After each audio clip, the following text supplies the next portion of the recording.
أعوذ بالله من الشيطان الرجيم.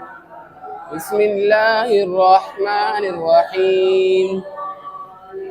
يا أيها النبي قل لأزواجك إن كنتن تردن الحياة الدنيا وزينتها فتعالين أمتعكن وأسرحكن سراحا جميلا.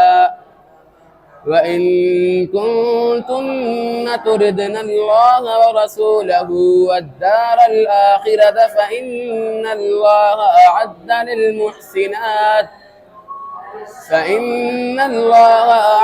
للمحسنات منكن أجرا عظيما.